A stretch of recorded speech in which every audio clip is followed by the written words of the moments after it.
Soyez bénis dans le précieux nom de Yeshua. Gloire à l'Éternel, notre Dieu, notre Père. Bienvenue donc à cette 18e paracha. Rendons grâce en fait à l'Éternel, notre Dieu. Père très saint, nous te rendons grâce dans le précieux nom de Yeshua.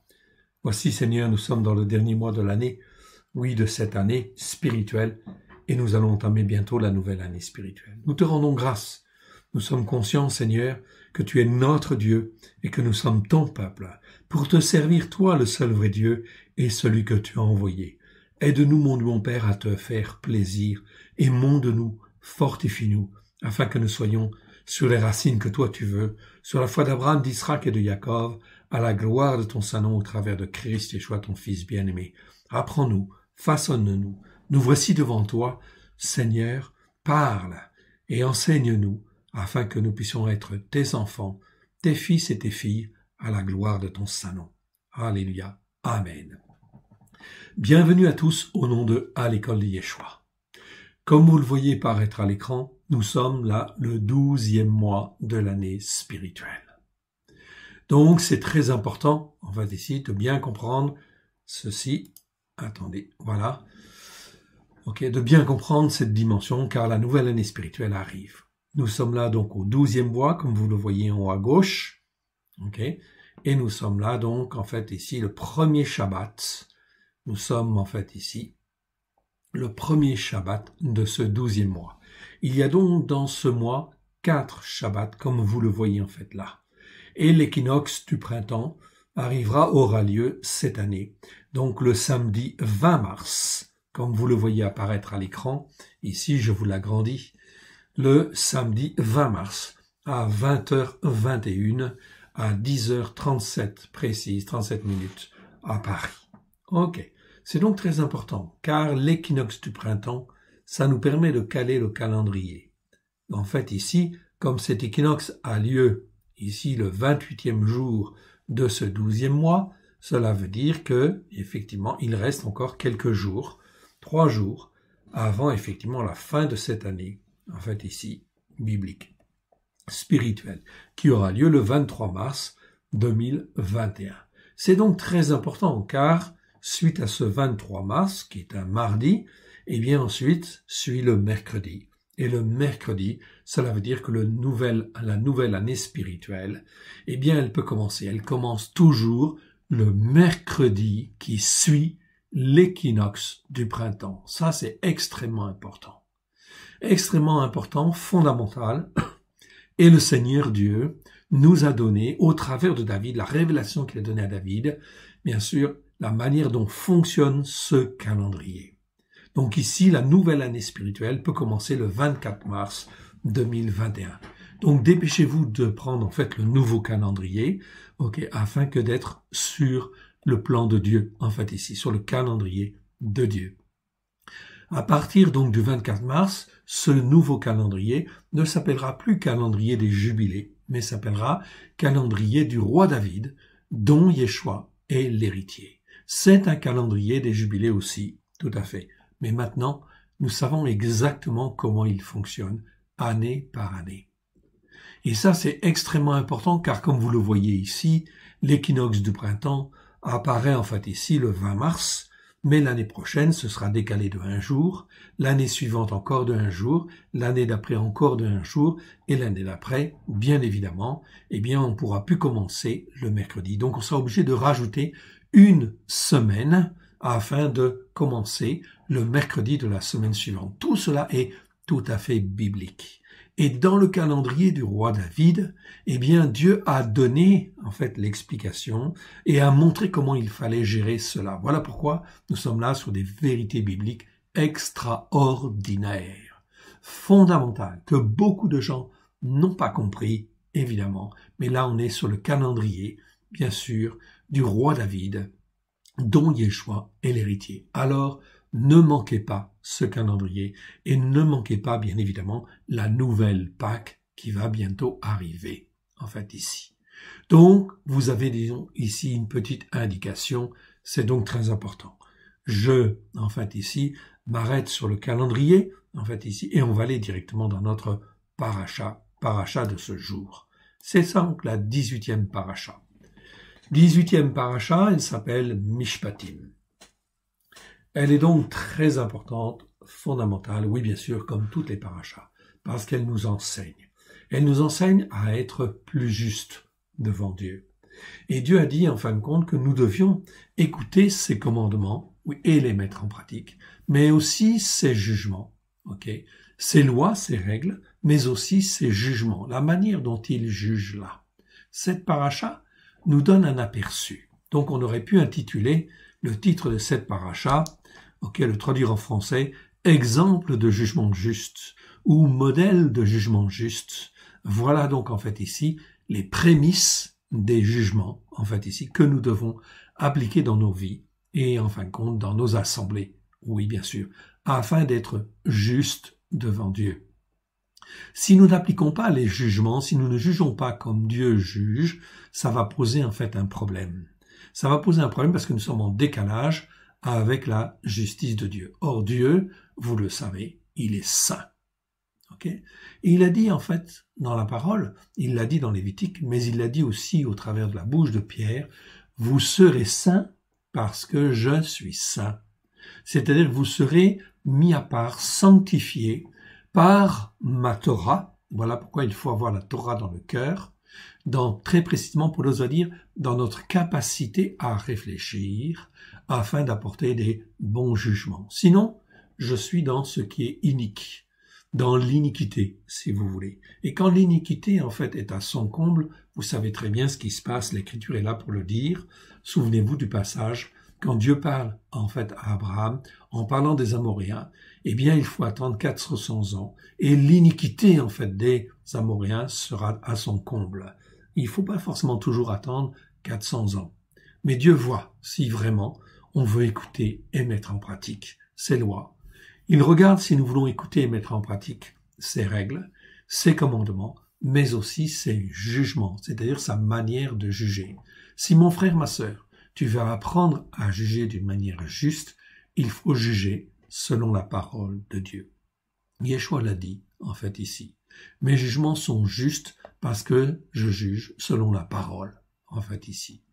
Eh bien, c'est donc très important. Nous avons, à travers des choix, un exemple, et c'est bien sûr, évidemment, plus qu'un exemple, c'est notre modèle, c'est celui que nous devons suivre. Donc, on doit apprendre les jugements de Dieu.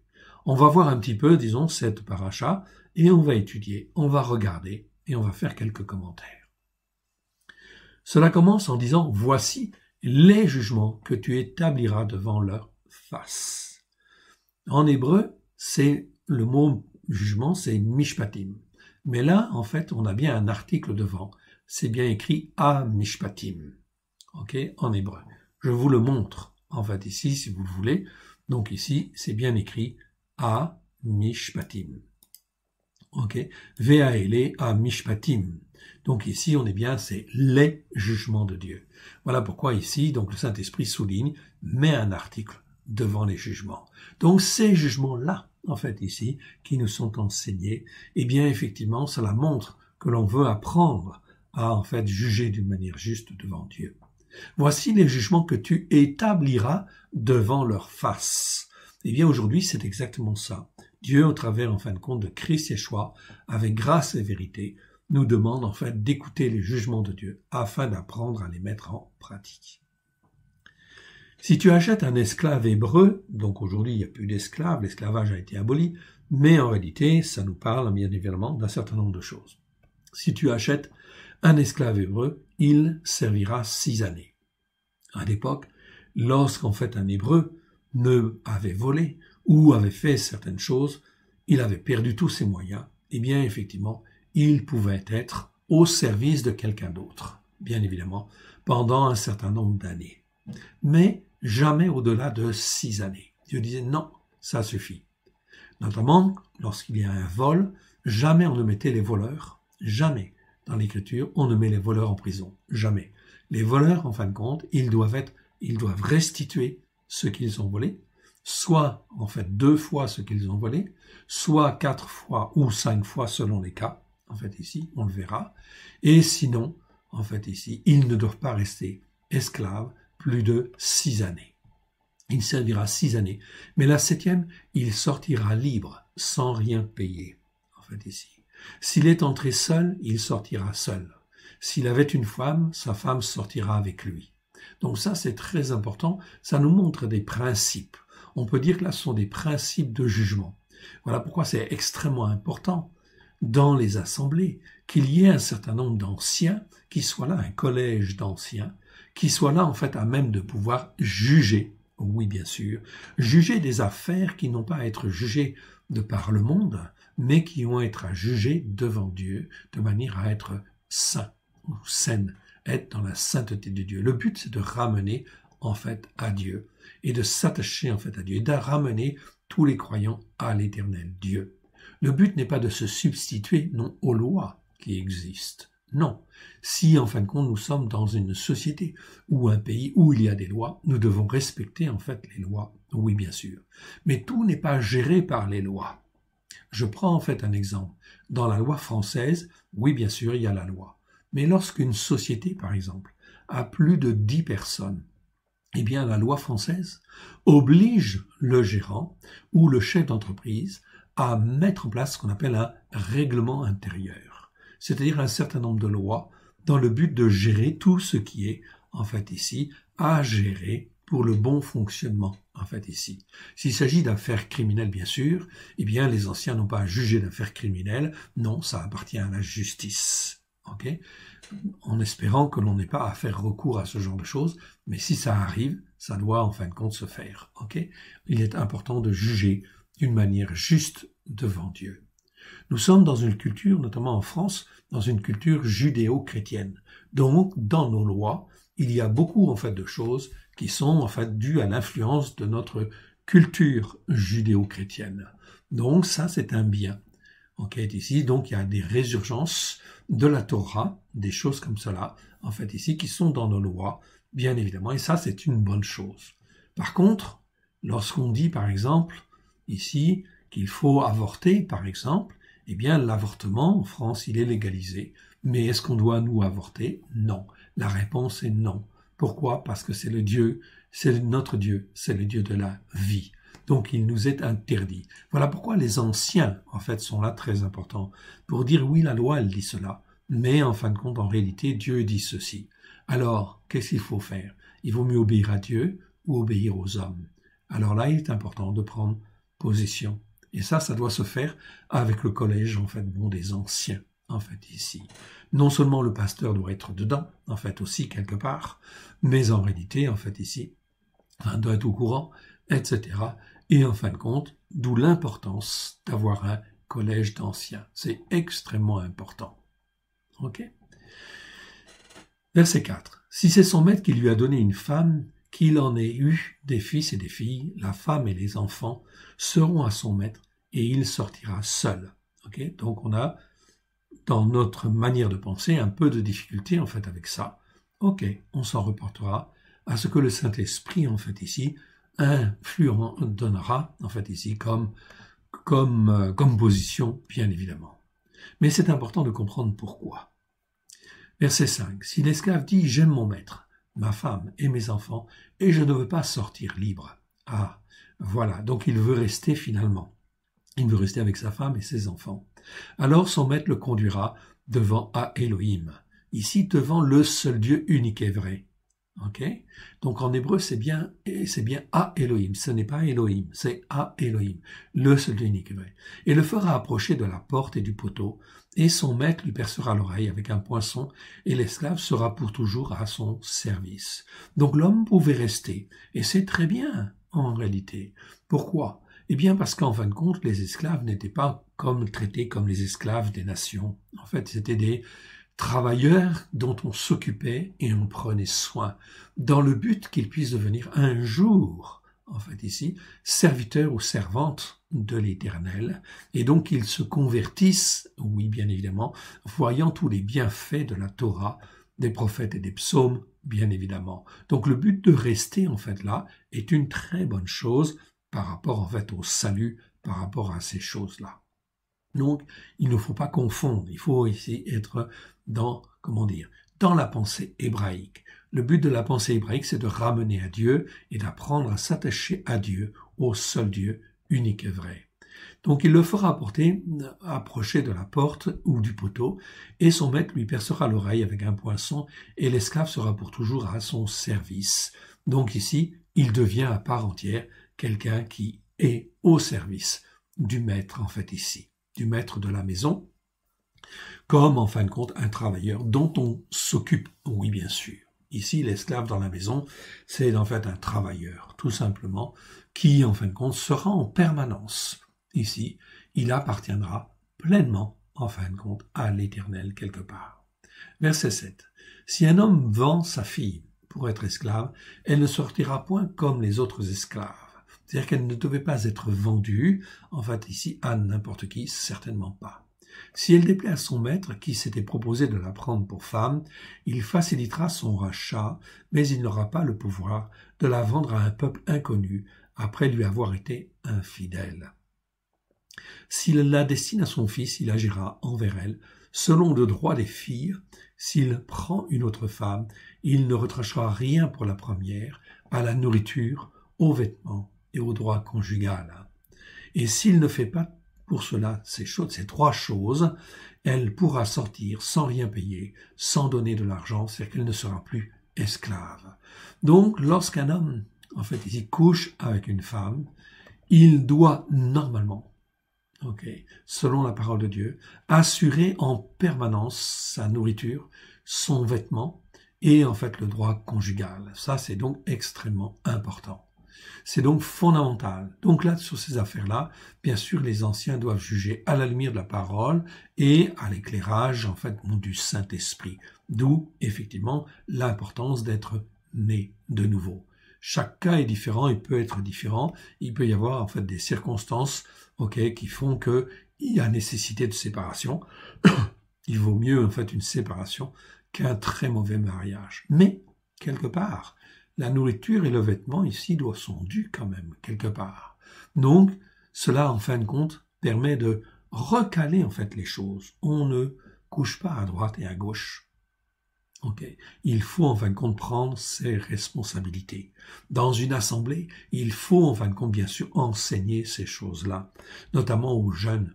Ne couchez pas avec les autres. En fait, ici, ne couchez pas avec n'importe qui, etc. Le mariage, c'est en fin de compte l'union, en fait, ici sexuelle, est réservée au mariage. C'est quelque chose de saint, de très saint devant l'Éternel.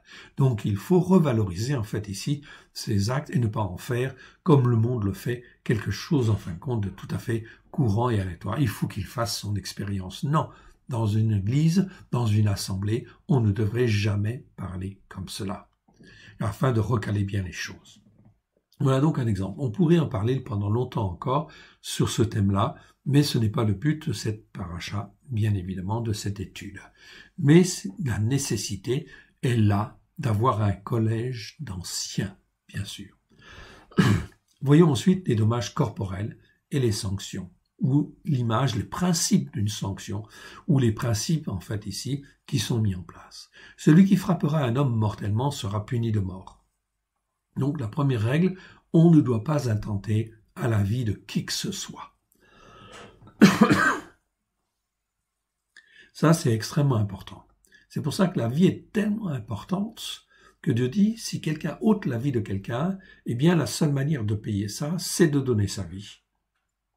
Après, il peut y avoir des circonstances atténuantes, on est bien d'accord. Tout ça, ça doit être jugé. Donc la justice, en fait, elle est plus ou moins bien faite selon les pays. Donc, il faut se référer, bien évidemment, à la justice du pays. Mais il faut aussi, en fait, ici, regarder ce qui doit se passer au niveau spirituel dans notre assemblée afin de juger correctement. S'il ne lui a point dressé d'embûche et que à Elohim les fait tomber sous sa main, je t'établirai un lieu où il pourra se réfugier. Mais si quelqu'un agit méchamment contre son prochain, en employant la ruse pour le tuer, tu l'arracheras même de mon autel pour le faire mourir. Celui qui frappe son père ou sa mère sera puni de mort. Celui qui dérobera un homme et qui l'aura vendu et retenu entre ses mains sera puni de mort. Celui qui maudira son père ou sa mère sera puni de mort. Donc là, on voit dans la Bible qu'il y a des sanctions. La peine de mort, en fait, ici, elle existe dans la parole de Dieu. Parce qu'il y a des choses qui sont considérées comme abominables devant Dieu. Et en fin de compte, la sanction, c'est normalement la peine de mort. Okay? Donc, est-ce qu'on doit être pour la peine de mort ou pas pour la peine de mort? Ça, c'est un autre débat. Mais c'est un débat, en fin de compte, qui ne devrait même pas avoir lieu. Parce que Dieu dit que la peine de mort, elle doit exister. Mais on doit apprendre à juger d'une manière juste. Et heureusement que la peine de mort, elle existe. Car si la peine de mort n'avait pas existé, Christ Yeshua ne serait jamais mort pour nous. Or, il est mort pour nos péchés. Lui, il a payé. Il a payé le prix fort pour nos péchés, afin que nous puissions être lavés de tous nos péchés, nos transgressions et nos iniquités, bien évidemment. Donc lui, il a été condamné à mort, oui. Et heureusement qu'il a été condamné à mort. Sinon, nous n'aurions pas, en fin de compte, ici, le salut à notre portée de main. Voilà pourquoi dans les jugements, en fait, ici, pourquoi, en fin de compte, la peine de mort, elle a été supprimée. Elle a été supprimée parce que on ne juge plus correctement. Et c'est vrai que lorsque, en fait, une société ne juge plus correctement, il vaut mieux peut-être abolir la peine de mort dans ce cas-là. Mais normalement, c'est d'abord le rôle des croyants, des pasteurs, des responsables, que d'enseigner la parole de Dieu afin de dire, en fait, ce qui est vraiment grave et qui doit être condamné, en fait, à mort. Oui, bien sûr. Est-ce qu'un terroriste, en fait, ici, lorsqu'il mitraille une salle, est-ce qu'il est condamnable à mort? Oui, bien sûr qu'il est condamnable à mort, parce qu'il répand la mort, en fait, ici, il répand tout ce qui est, en fait, ici, contraire, en fait, à Dieu, qui est le Dieu de la vie. Donc, il faut ramener les choses d'une manière correcte. Donc, ce n'est pas à une assemblée de juger, bien évidemment, mais on peut avoir son opinion, oui, bien sûr. Il y a donc des choses qui, en fait, sont punissables de mort. Celui qui dérobera, verset 16, celui qui dérobera un homme et qui l'aura vendu ou retenu entre ses mains sera puni de mort. Donc, l'esclavage, le fait de kidnapper, tout cela, eh bien, la condamnation devrait être, dans un système judiciaire juste, devrait être, en fait, la peine de mort. Bien évidemment, il faut passer devant un jugement. Oui, bien sûr, peut-être y a-t-il des circonstances atténuantes, des choses comme ça, oui. C'est pour ça que ça doit passer devant des juges, bien évidemment. Et que nous ne devons pas juger directement. Ça va de soi. Mais c'est important.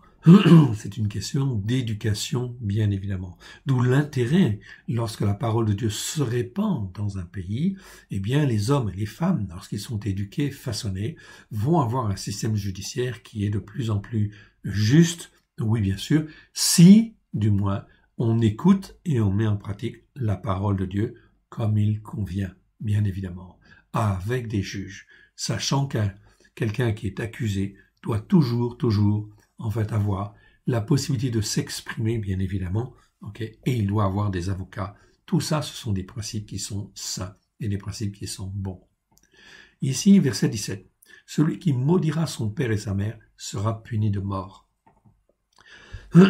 Voilà donc aussi quelque chose de très important. Dieu, en fait, veut que l'on respecte son père et que l'on respecte sa mère.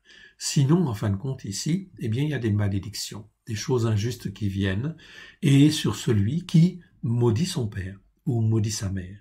Car même s'il n'est pas jugé, en fait, ici, par un tribunal, ou jugé par des anciens, mais déjà il pourrait être jugé par des anciens, en disant, mon frère, ma sœur, tu dois respecter ton père, tu dois respecter ta mère. Car, en fin de compte, la parole de Dieu dit, celui qui maudira son père ou sa mère sera puni de mort. Okay? Donc on doit respecter le père et respecter la mère. C'est donc très important. Si on ne le fait pas, ça veut dire que l'assemblée, les responsables, sont en fait dans l'iniquité, quelque part, dans les choses injustes, okay? Et ils ne peuvent pas progresser d'une manière, en fait, spirituelle, d'une manière intéressante sur le plan spirituel. Pourquoi? Parce qu'ils ne sont pas agréables à Dieu. Si Dieu juge que le non-respect du père et de la mère sera puni de mort, ça va conduire à quoi? Même si l'assemblée ne juge pas ces choses-là, cela, devant le trône de Dieu, cela est jugé, parce qu'on ne change pas la parole de Dieu. Cela veut dire que la personne, en fait, en question, ne sera pas bénie dans son travail, ne sera pas bénie dans sa vie, et, en fin de compte, risque de déraper, en fait, d'une manière assez grave, en fait, ici. tout simplement. Parce que si l'homme ne juge pas, Dieu juge, de toute façon. Ok. Donc le jugement sera toujours là, bien évidemment. Mais c'est pour ça qu'il faut apprendre à juger d'une manière juste.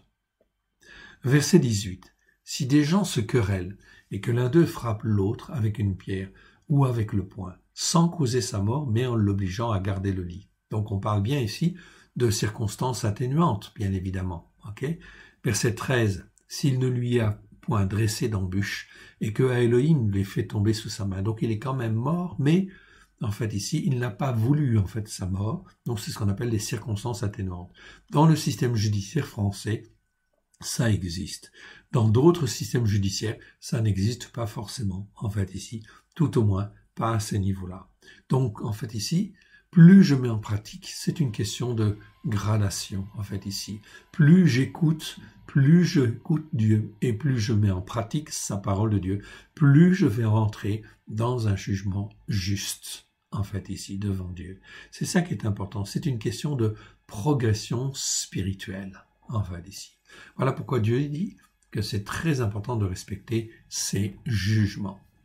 Si des gens se querellent et que l'un d'eux frappe l'autre avec une pierre ou avec le poing, sans causer sa mort, mais en l'obligeant à rester, à garder le lit, celui qui aura frappé ne sera point puni, mais dans le cas où l'autre viendrait à se lever, ne sera pas puni dans le cas où l'autre viendrait à se lever et à se promener dehors avec son bâton. Seulement, il le dédommagera de son interruption de travail et le fera soigner jusqu'à sa guérison. Donc, on le prend comme on veut. Ici, il y a des principes. Si quelqu'un est la cause, en fin de compte, d'une blessure ou d'une gêne chez quelqu'un et qu'il l'empêche quelque part de travailler, eh bien, en fin de compte, il lui doit une indemnité quelque part. Il le dédommagera de son interruption de travail et il le fera soigner jusqu'à sa guérison. Le but de cela, c'était de faire attention à l'autre. En fait, c'est le but de la Torah, c'est d'aimer son prochain comme soi-même. C'est écrit dans Lévitique. Le but de la parole de Dieu, c'est ça. Le but de la parole de Dieu, c'est d'apprendre à s'attacher à Dieu, le seul Dieu unique et vrai, et ensuite, en fait, d'aimer son prochain comme soi-même. Donc, on respecte. Donc, toutes ces règles et ces lois sont là dans le but d'apprendre à respecter l'autre. Verset 20. Si un homme frappe du bâton son esclave, homme ou femme, et que l'esclave meurt sous sa main, le maître sera puni. Voilà, donc c'est très bien. Okay. Donc l'esclavage, en fait, ici, a été aboli, mais là on parle de serviteur, en fait, ici, tout simplement. Donc c'est de frapper, en fait, du bâton son serviteur, ou en fait de faire l'équivalent, c'est-à-dire un dommage, en fait, quelconque, qui est comme le frapper d'un bâton, en fait, ici, eh bien, en fait, le maître sera puni, oui, bien sûr. Mais s'il survit un jour ou deux, le maître ne sera point puni car c'est son argent. Il faut comprendre le principe en fait ici de ce qui est donné. Si des gens se querellent, s'ils heurtent une femme enceinte et la fassent accoucher sans autre accident, ils seront punis d'une amende imposée par le mari de la femme et qu'ils paieront devant les juges. Mais s'il y a un accident, tu donneras vie pour vie. Devant Dieu, la vie est très précieuse. Voilà pourquoi c'était très important. Ça ne veut pas dire qu'on doit tuer, en fait, ici, mais il doit y avoir un jugement quelque part, qui peut être un jugement de condamnation, en fait, aussi, quelque part. Ici, en fait, on ne va pas condamner, en fait, dans une assemblée, on est bien d'accord là-dessus, ok, mais ça veut dire que c'est grave, et il faut en tenir compte, bien évidemment. Cela veut dire que peut-être, en fait, dans ce cas-là, il faut faire appel carrément, en fait, à la justice, en fait, elle-même, qui, lorsque la femme ou le mari, en fait, sont frappés, ou la femme plutôt, c'est plutôt comme cela, souvent, et bien que la femme est frappée, peut-être faut-il, en fait, porter plainte, bien sûr, devant la justice, en fait, et passer devant les tribunaux. Oui, bien sûr. Ça fait partie de la justice de Dieu, quelque part. Verset 24. Œil pour œil, dent pour dent, main pour main, pied pour pied. Ça ne veut pas dire qu'il faut systématiquement en fait faire cela, rendre à chacun exactement comme il a fait, non, mais ça veut dire qu'il faut juger chaque chose. Chaque chose est importante. Un œil, une dent, une main, un pied, tout ça c'est très important. C'est le respect de l'autre. Brûlure pour brûlure, blessure pour blessure, meurtrissure pour meurtrissure. Dans les tribunaux juifs, eh bien, ce qu'on faisait, c'est qu'il y avait toujours une compensation financière. On ne tuait pas parce que quelqu'un, on ne rendait pas borne quelqu'un qui avait rendu borne quelqu'un, non, certainement pas. Mais il y avait une indemnité, il y avait des dommages, il y avait des intérêts, il y avait ceci. Donc on doit, en fait, ici, être responsable. Si un homme frappe l'œil de son esclave, homme ou femme, et qu'il lui fasse perdre l'œil, il le mettra en liberté pour prix de son œil. Donc, il perdait l'esclave. On doit respecter, en fait, ici, ses serviteurs. Oui, bien sûr. Ça, c'est donc extrêmement important. C'est fondamental, bien évidemment. Sinon, il est libéré. Il doit être libéré. Aujourd'hui, il n'y a plus d'esclaves, mais il y a toujours des choses qui se font, en fin de compte, même dans les entreprises. Dans les entreprises, en fin de compte, si l'entreprise est tenue par un dirigeant chrétien, eh bien, on doit, en fin de compte, assumer un certain nombre de choses et faire attention à toutes ces choses. Si un homme frappe l'œil de son esclave, homme ou femme, et qu'il lui fasse perdre l'œil, il le mettra en liberté pour prix de son œil. Et s'il fait tomber une dent à son esclave, homme ou femme, il le mettra en liberté pour prix de sa dent. Voilà, donc c'est très très important ici, même une dent, tu perds une dent, etc. Ok, ou on te fait perdre une dent, donc on te doit en fait des dommages et des intérêts, en fait ici quelque part. Tout ça, ça doit être jugé. Il n'y a pas de règle générale. C'est pour ça que c'est la nécessité de mettre en place des tribunaux, en fait ici, des tribunaux, qui ont une certaine compétence, mais de mettre en place en fait ici une assemblée. Dans une assemblée, il doit toujours y avoir en fait un conseil d'anciens. Si en fin de compte les choses peuvent être jugées au niveau local, elles sont jugées au niveau local. Si on doit faire appel à la justice, eh bien on fait appel à la justice. Oui, bien sûr. Il faut donc travailler plutôt de concert avec en fait ici la justice du pays, si la justice le pays le permet. Mais ça doit servir de témoignage. La manière dont on se comporte, dont on juge en fait les affaires, ça doit être un témoignage en fait ici quelque part. On continue. Si un bœuf frappe, ici c'est pas un taureau, nous avons en fait ici le mot shor. Le mot shor en fait ici que vous voyez apparaître en bas, Shor Shevarim, ici, dans nos Bibles, c'est toujours traduit par taureau la plupart du temps, oui. Ok, mais il y a un autre mot par porim qui veut dire taureau en fait aussi en hébreu. Donc ici, chaque fois qu'on aura le mot Shor Shevarim, eh bien on le traduira par bœuf tout simplement pour distinguer. En français, on n'a pas spécialement d'autres mots en fait ici. Donc, on choisira de traduire Shor toujours par bœuf. Si un bœuf frappe de ses cornes un homme ou une femme, et que la mort en soit la suite, le bœuf sera lapidé, sa chair ne sera point mangée, et le maître du bœuf ne sera point puni. Donc le bœuf sera lapidé, c'est-à-dire il sera tué. Mais il est dit ici, la chair ne sera pas mangée. Donc ça veut dire que on ne doit juger enfin comme cela, on ne doit pas manger la chair ici d'un animal qui est agressif, qui a tué, etc. Voilà pourquoi, en fait, dans tous les animaux, vous remarquerez que les animaux, en fin de compte, qui sont des carnassiers, eh bien, tout cela sont interdits en fin de compte, donc comme nourriture. Pourquoi? Parce que dans la nourriture, il y a certaines choses qui sont transférées, en fait, ici, et qui ne sont pas bonnes. Donc, sa chair ne sera point mangée.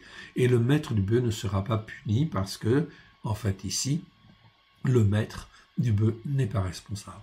Mais si le bœuf était auparavant sujet à frapper et qu'on en ait averti le maître, qui ne l'a point surveillé, le bœuf sera lapidé dans le cas où il tuerait un homme ou une femme et son maître sera puni de mort. Donc là, la responsabilité du propriétaire est engagée. Donc très, très, très important.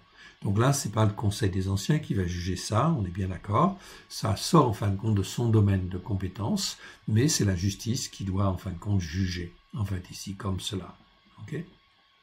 Sinon, le Conseil d'anciens doit veiller à ce que cela soit fait correctement. Sinon, en fait, eh bien, il doit pouvoir pallier et en fait demander à Dieu ce qu'il convient de faire dans ces cas-là. Verset 30. Si on impose au maître le prix d'une rançon pour le rachat de sa vie, il paiera tout ce qui lui sera imposé. Donc, le maître condamné à mort pouvait en fait ici faire l'objet en fait ici du prix d'une rançon, c'est-à-dire d'un dommage et intérêt. Ici, c'est marqué prix d'une rançon. Il pouvait être racheté en fait ici. Donc c'est le mot kofer. Kofer, c'est le prix d'une rançon. C'est exactement l'image de Yeshua. Lui, il a payé le prix de la rançon. Eh bien, le mot kofer, en fait, est là pour nous parler justement du prix du rachat. Parce que devant Dieu, ce qui est important, c'est la miséricorde. Donc, seul le maître qui sera puni de mort, eh bien, pouvait être racheté. Racheté, en fait, ici, au prix d'une rançon pour le rachat de sa vie. Il paiera dans ce cas-là tout ce qui lui sera imposé.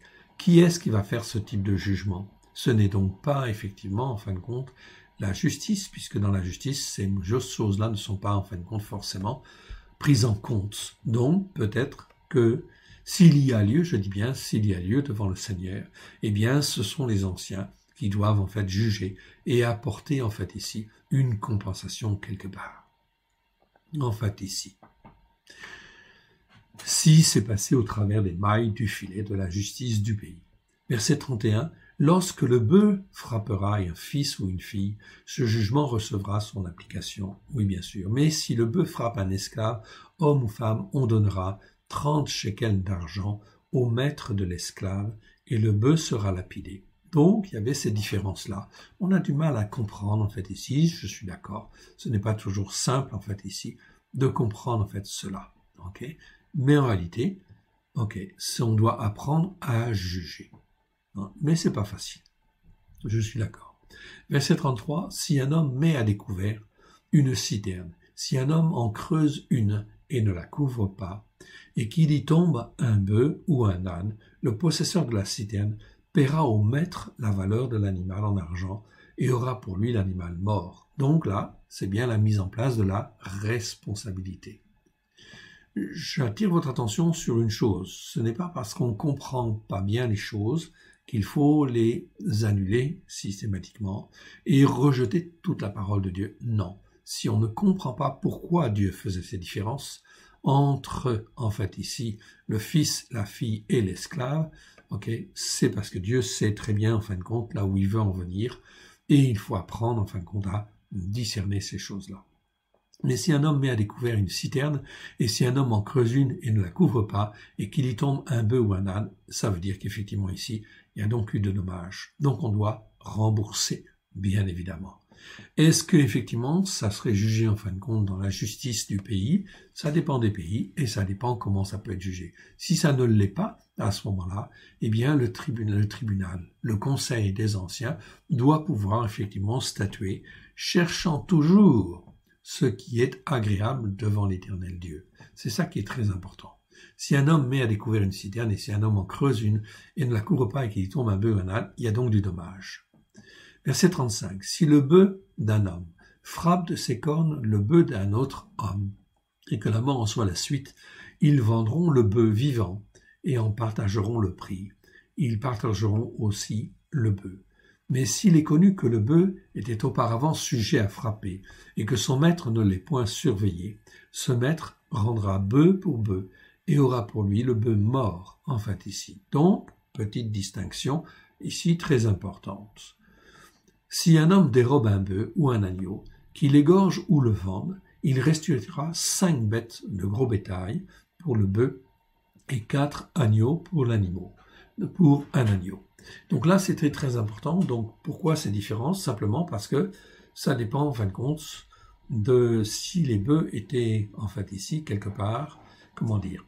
Les bœufs, ce sont des animaux qui sont, en fait, des animaux qui travaillent beaucoup, ça a une certaine force, donc c'est l'outil de travail. Et si, en fait, il y a du dommage, en fin de compte, à l'outil de travail, eh bien, ça veut dire qu'en fait, on doit restituer. Et ici, il doit restituer 5 fois plus qu'il n'a volé, en fait, ici. Donc, ça, c'est très, très important. Si là, il y a eu destruction, en fin de compte, du bien, eh bien, la restitution ici doit se faire non pas au double, mais multiplié par 4 si c'est un bœuf, et multiplié par 5 si c'est un bœuf, et multiplié par 4 si c'est un agneau. Le but, c'est en fait d'être juste devant Dieu. Le but de tout ça, c'était d'apprendre à respecter l'autre et les biens de l'autre. Si en fin de compte ces sanctions sont mises en place, c'est pour éviter qu'il y ait des voleurs. Et effectivement, dans le pays d'Israël, il n'y avait pas beaucoup de voleurs parce que les sanctions étaient sévères, bien évidemment. Sévères en fin de compte au cas où on était pris, bien évidemment. C'est donc en fait ici très important. Donc quand on touche à l'outil de travail, qui est l'outil de survie en fin de compte de quelqu'un, eh bien en fin de compte ici, le dommage doit être assez conséquent. Ça c'est très important. C'est apprendre en fait aux gens à se tenir bien, en fait aussi, quelque part. On continue le chapitre 22, en fait ici. Si le voleur est surpris dérobant, avec effraction, et qu'il soit frappé et meurt, si le voleur est surpris dérobant avec effraction et qu'il soit frappé et meurt, on ne sera point coupable de meurtre envers lui. Ok. Mais si le soleil est levé, on sera coupable de meurtre envers lui, il fera restitution, il n'a rien, il sera vendu pour son vol. Ok. Il sera vendu pour son vol. C'est-à-dire il sera mis en esclavage, en fait ici. C'est-à-dire qu'il devra travailler pendant un certain temps, en fait ici, pour apprendre en fait les bonnes manières, si je puis dire. Et si ce qu'il a dérobé, bœuf, âne, agneau, se trouve encore vivant entre ses mains, donc ça n'a pas été détruit, eh bien il fera une restitution au double, en fait ici. Donc le voleur, si en fait ici le bœuf, l'âne et l'agneau ne sont pas morts, doit restituer en fait ici au double, 2 fois plus. Pas simplement rendre, mais il y avait en fin de compte des dommages et des intérêts. Les dommages et intérêts ici, ça s'élève à l'équivalent de, en fin de compte, ce qui a été volé. Si un homme fait du dégât dans un champ ou dans une vigne et qu'il laisse son bétail paître dans le champ d'autrui, il donnera en dommage le meilleur produit de son champ et de sa vigne. Si un feu éclate, il rencontre des épines, et que du blé en gerbe ou sur pied ou bien le champ soit consumé, celui qui a causé l'incendie sera tenu à un dédommagement. Si un homme donne à un autre de l'argent et des objets à garder, et qu'on les vole dans la maison de ce dernier, le voleur fera une restitution au double dans le cas où il sera trouvé. Si le voleur ne se trouve pas, le maître de la maison, en fait ici, se présentera devant Elohim, devant l'Éternel Dieu, pour déclarer qu'il n'a pas mis la main sur le bien de son prochain. Très important. Okay. Dans toute affaire de transgression, ici, c'est pas frauduleuse. C'est ici, le mot utilisé, c'est en hébreu, c'est pécha. C'est donc une affaire de transgression. C'est de la transgression. Ne pas écouter un commandement de Dieu, c'est une transgression. Ici, en fin de compte, c'est l'équivalent. Dans toute affaire de transgression, concernant un bœuf, un âne, un agneau, un vêtement ou un objet perdu, au sujet duquel on dira « c'est bien cela », c'est-à-dire en fin de compte, effectivement, c'est bien ce qui s'est passé parce qu'on a des témoins, notamment on a au moins 2 témoins et des témoins fiables. La cause des 2 parties ira jusqu'à Elohim. Celui que Elohim condamnera fera à son prochain une restitution au double, oui bien sûr. Donc ici, restitution au double. Si un homme donne à un autre un âne, un bœuf, un agneau ou un animal quelconque à garder, et que l'animal meurt, et qu'elle meurt, se casse un membre, ou soit enlevé, sans que personne n'ait vu, le serment au nom de l'Éternel interviendra entre les 2 parties, et celui qui a gardé l'animal déclarera qu'il n'a pas mis la main sur le bien de son prochain. Le maître de l'animal l'acceptera, acceptera ce serment.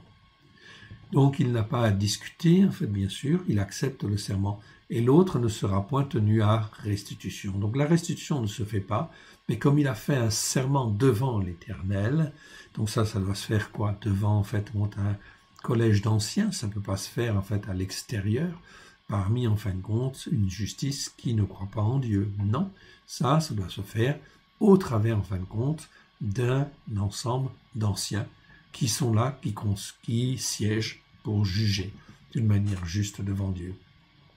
Comme il a fait serment devant l'Éternel, on se contente, en fait, de ce serment.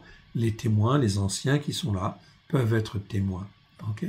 Et Dieu, en fin de compte, va s'occuper, bien sûr, de la personne. Mais si l'animal a été dérobé chez lui, il sera tenu vis-à-vis de son maître à une restitution. Si l'animal a été déchiré, il le produira en témoignage et ne sera point tenu en restitution pour ce qui a été déchiré. Si un homme emprunte à un autre animal, un animal, et que l'animal se casse un membre et qu'il meurt en l'absence de son maître, il y aura lieu à restitution. Ça, c'est tout un certain nombre de principes et de règles, en fait, ici, très importantes. Okay. Si le maître est présent, il n'y aura pas lieu de restitution. Si l'animal a été loué, le prix du louage suffit, en fait, ici, à dédommager.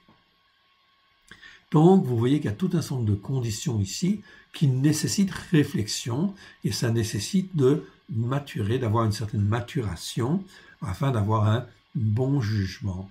Si on commence en fin de compte à faire des choses qui sont conformes à la parole de Dieu, eh bien Dieu le voit et donc il va amener en fait ici des jugements justes, bien sûr, sur cette assemblée. Prescriptions diverses, verset 15 dans le texte hébreu, 16 dans le verset en fait des nations. Si un homme séduit une vierge qui n'est point fiancée et qu'il couche avec elle, il paiera sa dot et la prendra pour femme. Donc là, ici, les choses sont claires. Quelqu'un qui couche avec quelqu'un, normalement, il doit la prendre pour femme. À moins que ce soit effectivement très grave, en fait, ici, et que ce soit très grave, que c'est pas une bonne chose qu'il se marie. Ça peut être, en fin de compte, ici, ça nécessite la consultation des anciens et l'interrogation de l'Éternel Dieu pour savoir ce qu'il faut faire, bien évidemment. Il vaut mieux, en fin de compte, ne pas faire un mauvais mariage, ça va de soi, car un mariage, c'est en fait toute une vie. Donc il faut de la sagesse et il faut de l'intelligence. Mais normalement, il paiera sa dot et il la prendra pour femme. Si le père refuse de la lui accorder, il paiera en argent la valeur de la dot des vierges. Il ne laissera point vivre celle qui pratique la sorcellerie. Tu ne laisseras point vivre celle qui pratique la sorcellerie ou la magicienne. Donc ça, c'était très important. Donc dans les assemblées, on ne doit rien avoir avec la sorcellerie. Si quelqu'un est suspecté de sorcellerie, ça doit être jugé et il n'a rien à faire dans une assemblée. C'est donc très important. Je vois en fin de compte aussi certaines assemblées qui savaient qu'il y avait des sorciers, ou des sorciers ou des sorcières qui étaient là dans le but en fait d'handicaper le culte. Bien sûr qu'ils sont là pour handicaper le culte, etc. Donc ces personnes-là n'ont pas à être présentes. Non, elles doivent être en fait ici de deux choses l'une. Ou ce sont des croyants qui se sont égarés, il faut leur montrer en fait le chemin. Mais ici, tu ne laisseras point vivre celle qui pratique la sorcellerie. Donc ça veut dire quoi? Ça veut dire non pas que tu dois la tuer, non. Ça veut dire que tu dois la faire sortir de l'assemblée, en fait ici. Elle n'a rien à faire dans l'assemblée. Quiconque couche avec une bête sera puni de mort. Celui qui offre des sacrifices à d'autres dieux, car l'Éternel seul sera voué à l'extermination, bien évidemment. Donc si on ne le fait pas, bien sûr, on n'a pas forcément à le faire directement, mais ça veut dire que les jugements de Dieu sont derrière. Ça veut dire que la personne, en fin de compte, eh bien, elle va être détruite d'une manière ou d'une autre. Parce que, en fait, ici, elle est abominable devant l'Éternel Dieu. Verset 20. Tu ne maltraiteras point l'étranger et tu ne l'opprimeras point, car vous avez été étrangers dans le pays de Mitsraïm. Tu n'affligeras point la veuve ni l'orphelin, si tu les affliges et qu'ils viennent à moi, j'entendrai leurs cris. Ma colère s'enflammera et je vous détruirai par l'épée. Vos femmes deviendront veuves et vos enfants orphelins. Dans toutes ces choses, c'est donc pas toujours facile, mais il faut bien tenir compte aussi d'une chose fondamentale, c'est que la miséricorde triomphe du jugement, d'une part, et que Christ Yeshua est venu en fin de compte pour sauver les pécheurs, pas seulement les croyants, mais aussi ceux qui sont en fin de compte dans l'erreur. Donc il faut de la sagesse et il faut de l'intelligence, bien évidemment, pour comprendre en fait ce qu'il y a de mieux en fait à faire. L'important, c'est d'apprendre à juger d'une manière juste devant Dieu. Amen. Ça c'est donc très important. On continue. Chapitre 22. Si tu prêtes de l'argent à mon peuple, au pauvre qui est avec toi, tu ne seras point à son égard comme un créancier, tu n'exigeras de lui point d'intérêt. Donc bien sûr, un frère peut prêter à un autre frère, mais en fin de compte, il est interdit en fin de compte ici de demander des intérêts. Non. Donc si ça se fait dans une assemblée, que faut-il faire? On ne peut pas aller en fait ici porter cette chose-là en jugement devant la justice du pays, parce qu'elle ne juge pas ces choses-là en fait ici. Mais ici, si c'est dans une assemblée, c'est bien le collège d'anciens en fait ici qui peut être à même de pouvoir juger de ces choses, de ces différends entre un croyant et un autre croyant. Pourquoi, mon frère, as-tu fait payer, en fin de compte, des intérêts à ton frère, alors que tu lui prêtes, c'est très bien, mais la Bible dit que tu ne dois pas prendre des intérêts, en fait, ici, sur ton frère, afin de ne pas, en fait, être un créancier comme un autre créancier. Ça fait partie, en fait, de la justice de Dieu, de ce qui est juste devant Dieu. Si tu prends en gage le vêtement de ton prochain et tu le lui rendras avant le coucher du soleil, car c'est sa seule couverture, c'est le vêtement dont il s'enveloppe le corps. Dans quoi couchera-t-il? S'il crie à moi, je l'entendrai, car je suis miséricordieux. Donc Dieu est miséricordieux. Ce qui est important, c'est d'avoir conscience des choses et en fin de compte, non pas seulement de juger pour condamner systématiquement, mais de faire preuve de miséricorde et de lier en fait ici avec autorité les mauvais esprits qui peuvent agir afin que le culte puisse se faire correctement, bien évidemment. Verset 27. Tu n'outrageras point Elohim. Outrager Elohim, tu ne maudiras point le chef principal de ton peuple. Donc ici, tu n'outrageras pas l'Elohim. Ici, dans les Bibles françaises, c'est marqué « tu ne maudiras pas ». Mais le verbe « maudire » ici, c'est le verbe « kalal », comme vous le voyez en fait là, ici apparaître à l'écran. Le verbe « kalal » veut bien dire en fait ici « maudire », on peut dire ça, tout à fait, mais c'est maudire au sens de parler mal, au sens de outrager, au sens de insulter, au sens, en fin de compte, de médire, etc. Tout cela, ça fait partie de ce qu'on appelle dans le Nouveau Testament, la Brit Hadasha, le blasphème. En fait, ici, tu ne blasphémeras pas, en fait, ici, tout simplement. Blasphémer, c'est médire sur quelqu'un, c'est l'outrager, c'est l'insulter, c'est le calomnier. Tout ça, ça fait partie, en fait, du mot blasphémer, en fin de compte, ici. Donc ici, on aurait pu dire, tu ne blasphémeras point, en fait, contre Elohim. Ou tu n'outrageras pas, en fait, Elohim, tu n'insulteras pas Elohim, tout ça c'est bon. Toutes ces attitudes de cœur, eh bien, en fin de compte, vont contribuer à quoi? À attirer des malédictions sur toi. Tu n'outrageras point l'Éternel et tu ne maudiras point. Là, c'est bien le verbe maudire, par contre, c'est le verbe harar. Harar, en fait, ici, ça, c'est vraiment, en fait, le sens de maudire. Vous l'avez là, je vous le fais paraître à l'écran. C'est bien, en fin de compte, ici, le verbe maudire. Harar, il est au cas imparfait. Cette forme verbale existe 4 fois, en fait, ici. Vous avez les versets, vous pouvez les consulter si vous le voulez, en fait, à l'écran. Il n'y a pas de souci. Donc ça, c'est le verbe harar, ça veut vraiment dire mourir, maudire. Tu ne maudiras pas le chef de ton peuple. En fait, ici, c'est le nassi.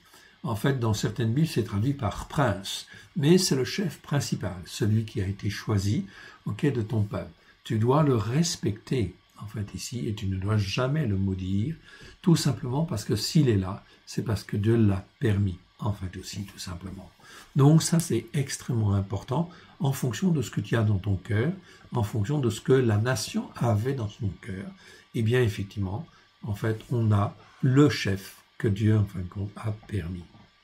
Donc, tu ne maudiras point le principal chef de ton peuple. Tu ne différeras point de m'offrir les prémices de ta moisson et de ta vendange. Bon, bien sûr, tout le monde n'est pas agriculteur ou viticulteur aujourd'hui, mais cela veut dire quoi? Cela veut dire que tous les ans, eh bien, j'ai une offrande des prémices. À la fête des prémices, je dois faire une offrande, en fait, à Dieu. Donc, si je ne travaille pas, bien sûr, en tant qu'agriculteur, est-ce que je suis dispensé de ces prémices? Non. À la fête des prémices, tu dois venir avec une offrande supplémentaire en plus de la dîme pour, en fait, l'offrir à Dieu. C'est donc très important. Parce que selon ce que tu mets ce que tu veux dans cette offrande, et dans cette offrande, eh bien, tu mets ce que le Saint-Esprit te montre de mettre afin d'être agréable à Dieu. C'est un apprentissage de la reconnaissance à Dieu, tout simplement, pour tout ce qu'il fait pour nous, en fait, pour le travail qu'il nous donne. Tu ne différeras point de m'offrir les prémices de ta moisson et de ta vendange. Tu me donneras le premier-né de tes fils. Donc les premiers-nés, en fait, appartenaient à l'Éternel. Qu'ils soient des animaux ou des fils, des êtres humains, ils appartiennent à l'Éternel. Pourquoi?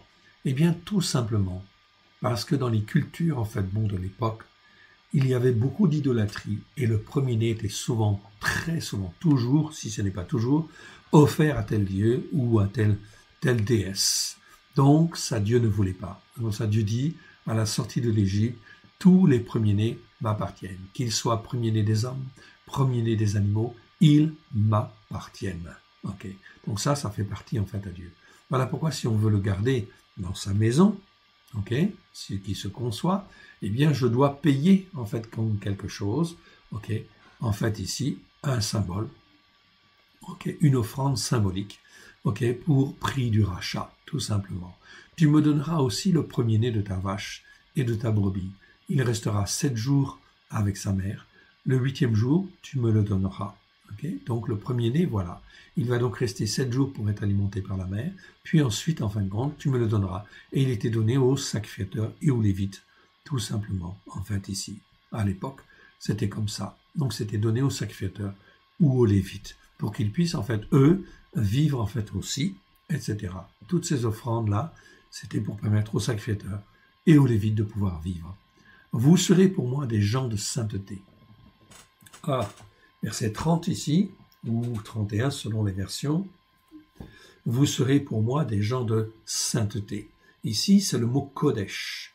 Donc, des gens qui sont, on va dire, saints, mais qui correspondent à la sainteté de Dieu. C'est ça que ça veut dire. Donc, des gens de sainteté, afin de pouvoir témoigner de la parole de Dieu et de témoigner de la sainteté de Dieu. Vous ne mangerez point de chair déchirée dans les champs, vous la jetterez aux chiens, évidemment. Okay. Donc ici, c'est très important. La Bible dit dans Lévitique, vous serez saints parce que je suis saint. Pétros, Pierre, comme je l'ai dit tout à l'heure, a dit, vous serez saints parce que je suis saint. Comment, mon frère, tu peux devenir saint si tu n'écoutes pas la parole de Dieu pour la mettre en pratique? Il ne suffit pas simplement de donner son cœur et sa vie à Yeshua. Ça, c'est la première étape. C'est une étape fondamentale, principale, une condition sine qua non, donner son cœur et sa vie à Yeshua. Ensuite, prier pour recevoir le Saint-Esprit. Oui, bien sûr. Et ensuite, eh bien, il faut que l'âme soit éduquée, formée, façonnée, pour qu'elle devienne saine. Okay? Saine, mais aussi sainte. Vous serez saints parce que je suis saint. Les apôtres étaient très clairs là-dessus. On le verra dans la nouvelle traduction que nous mettons en place. Il n'y a aucun problème là-dessus, en fait, ici. L'éducation, ça se fait avec la Torah. Les principes de la Torah, afin de les comprendre dans notre capacité à réfléchir, d'ensuite que l'on puisse le comprendre dans notre compréhension, en fait, ici, et agir en conséquence pour être agréable à Dieu. Mais si tu n'es pas formé et si tu n'es pas façonné, après avoir donné ton cœur et ta vie à Yeshua, tu vas rester quoi? Un chrétien charnel. Un chrétien, peut-être enfin ici, qui a une certaine éthique, oui, mais tu es dans l'iniquité quelque part. Tu es dans les choses injustes, ok? Pourquoi? Parce que tu n'as pas écouté en fait la parole de Dieu pour la mettre en pratique avec grâce et vérité. C'est ce que Dieu nous demande. Et en fin de compte, il l'a bien écrit dans Jérémie chapitre 31, 31 à 33, où Dieu dit « Je ferai une alliance nouvelle, et cette alliance nouvelle consistera en quoi? J'écrirai ma Torah dans leur cœur. » Paulos va le répéter dans, en fait, Hébreux chapitre 8, verset 16, si ma mémoire est bonne, et dans Hébreux chapitre 10, verset 16, pardon, et dans Hébreux 8, c'est chapitre 8, verset 10. Okay. Donc ça c'est très important. Mais Paulos il dit bien là que la Torah, les enseignements de la Torah doivent être inscrits dans notre capacité à réfléchir. C'est-à-dire être dans notre tête afin de nous aider à réfléchir et à comprendre. Ne cherchez pas, vous ne trouverez pas ça dans les traductions en fait françaises, ok, parce que ces mots-là n'existent pas et ils n'ont pas été traduits correctement. Mais vous le trouverez dans la nouvelle édition que nous sommes en train de terminer. Ok. Donc ici, ça c'est extrêmement important. Dieu veut qu'on apprenne à être saint. Comment tu peux, et un peu de bon sens, réfléchir. Si en fin de compte tu veux devenir saint, Dieu dit, vous serez saints parce que je suis saint. Il faut forcément et nécessairement apprendre un certain nombre de règles afin de nous sanctifier, de nous mettre à part. Sinon, comment tu peux être à part et comment tu peux être sanctifié? Tu ne peux pas être sanctifié comme Dieu le veut. La conséquence de ça, c'est que tu restes dans le péché ou tu restes dans les transgressions et sinon, tu restes dans l'iniquité, dans les choses injustes, en fait, ici, devant Dieu. Et plus l'iniquité, elle augmente, eh bien, en fin de compte, à un moment donné, la coupe, elle est pleine. Et Dieu, en fait, est obligé d'amener ses jugements parce que le croyant n'écoute pas, en fait, ici, comme il convient. C'est donc très important. Voilà pourquoi le Saint-Esprit peut se retirer. Oh oui, bien sûr. Il s'est bien retiré du temple à Jérusalem. Ok, il peut très bien se retirer, en fait, ici. Ok, d'un temple moderne, d'un temple qui est notre corps, parce que Paulos dit que nous sommes le temple du Dieu vivant, ok, le temple du Saint-Esprit même. Eh bien, si notre temple devient une demeure qui n'est pas agréable au Saint-Esprit, le Saint-Esprit, oui, peut s'en aller. Ça arrive. Ok, c'est arrivé et ça peut en fait encore arriver. Oui, bien sûr, malheureusement. Vous serez saints parce que je suis saint, dit l'Éternel. Ok. Nous allons continuer avec le chapitre 23. Tu ne répandras point de faux bruits. Tu ne te joindras point aux méchants pour faire de faux témoignages. Bon, ça on comprend. Tu ne suivras point la multitude pour faire le mal, et tu ne déposeras point dans un procès en te mettant du côté du grand nombre pour violer la justice. Donc là, le Seigneur nous demande vraiment de faire attention. De faire attention, de lire la parole de Dieu et d'avoir du bon sens. Voilà pourquoi notre esprit, notre capacité à réfléchir, c'est-à-dire nos pensées, ok? Mais c'est mieux de ne pas traduire par nos pensées, mais plutôt dans nos pensées, ce qui est notre capacité à réfléchir. Capacité à réfléchir, c'est le mot dianoia, en fait, en grec, c'est très bien expliqué. Eh bien, c'est en fin de compte la capacité à réfléchir dans le but de saisir l'idée principale d'un mot ou d'un verset. Ça, c'est donc très important. Donc, j'essaie de comprendre l'idée principale d'un mot ou d'un verset. Okay? Et ça va m'aider à la compréhension, à avoir une compréhension qui soit renouvelée par le Saint-Esprit. Donc ici, on ne te demande pas de faire comme tout le monde. Non, on te demande, ok, Dieu te demande de faire ce qui est juste devant lui. Verset 3. Tu ne favoriseras point le pauvre dans son procès. Si tu rencontres le bœuf, donc ce n'est pas parce qu'il est pauvre qu'il est exempt, en fin de compte, d'être jugé. Bien évidemment. Si tu rencontres le bœuf de ton ennemi, ou son âne égaré, tu le ramèneras, dit le Seigneur. Ok, à faire apprendre à tout le monde à faire attention aux autres. Si tu vois l'âne de ton ennemi succombant sous sa charge, et que tu hésites à le décharger, le Seigneur te dit, tu l'aideras à le décharger. En fait, ici. Verset 6. Tu ne fléchiras point le jugement de l'indigent, ici, dans son procès. En hébreu, c'est le mot indigent, c'est éveion. Éveion, c'est celui qui est plus pauvre que le pauvre. Il y a d'autres mots pour dire pauvre, notamment dal ou ani, qui veut dire misérable, pauvre aussi. Et bien ici, en fin de compte, on est dans l'indigent. L'indigent, c'est celui qui a moins que rien. Donc lui, il est sujet, bien sûr, à voler. Il est peut-être plus sujet, en fait, à certaines choses. Okay. Donc le Seigneur dit, en fait, ici, tu ne fléchiras point le jugement de l'étranger, de l'indigent, dans son procès, en fait, ici. Or, dans les traductions françaises, ici, ce verset, c'est dit, en fin de compte, tu ne porteras pas atteinte au droit du pauvre. Ça ne veut pas dire la même chose, attention. Là, c'est déformer l'écriture. On est, en fin de compte, carrément dans la déformation de l'écriture. Non, le texte hébreu dit, tu ne fléchiras point le jugement, en fait, de l'indigent dans son procès, ou en faveur de l'indigent dans son procès, s'il y a un procès. Tu ne prononceras point de sentence de mensonge. Okay? C'est pas inique tout ça, c'est plus que inique. Ici, c'est des sentences de mensonge. Okay?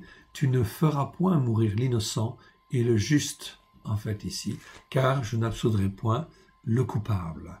Donc celui qui juge d'une manière injuste, en fait, ici, Dieu était en train de dire, je n'absoudrai point le coupable. Okay? Donc là, ça veut dire reconnaissance, en fait, du péché, de ce qui est inique, demander pardon, en fait, à Dieu, et en fait ici, au travers de la croix de Yeshua, revenir. S'il a dû repentir, ok. Ça peut effectivement bien marcher, ça marche en fait ici à tous les coups. Ok, ça c'est important. C'est la repentance qui est importante. Verset 8. Tu ne recevras point de présents, car les présents aveuglent ceux qui ont les yeux ouverts et corrompent les paroles des justes. Okay. Tu n'opprimeras point l'étranger, le guerre. Guerre en fait ici, okay, c'est l'étranger qui n'est pas hostile, bien évidemment, qui n'est pas idolâtre et qui n'est pas hostile du tout. Tu n'opprimeras point l'étranger. Vous savez ce qu'éprouve l'étranger, car vous avez été étranger dans le pays de Mitzraïm. Ok, les fêtes de l'Éternel. Pendant 6 années, tu ensemenceras les fêtes ou les années de Shabbat, les années sabbatiques. Pendant 6 années, tu ensemenceras la terre et tu en recueilleras le produit. Mais la 7e année, tu lui donneras du relâche et tu la laisseras en repos. Les indigents, dont on a parlé tout à l'heure, okay, ou on peut dire les pauvres, mais c'est les plus pauvres des pauvres, de ton peuple en jouiront et les bêtes des champs mangeront ce qui restera. Tu feras de même, oui, pour ta vigne et pour tes oliviers. Pendant 6 jours, tu feras ton ouvrage, mais le 7e jour, tu te reposeras, afin que ton bœuf, en fait ici, ton âne, ait du repos, afin que le fils de ton esclave et l'étranger ait du relâche. Donc là, Dieu prend soin des étrangers, prend soin, en fin de compte, de ceux qui étaient esclaves hier, aujourd'hui serviteurs. Pourquoi? Pour qu'ils soient dans le repos et qu'ils puissent en fait aussi participer éventuellement au Shabbat et voir toutes les bénédictions que Dieu accorde en fin de compte à celui qui est considéré comme le maître. Le but de cela était d'attirer le plus de personnes possible à Dieu, afin qu'ils s'attachent à Dieu, et que celui qui était esclave ne soit plus en fin de compte un esclave, mais un serviteur de Dieu, bien évidemment. Tout cela a été fait dans le but en fin de compte de témoigner de la bonté de Dieu, de la miséricorde de Dieu et de la justice, en fin de compte, de Dieu. Et vous observerez tout ce que je vous ai dit, et vous ne prononcerez point le nom des autres dieux, qu'on ne l'entende point sortir de votre bouche.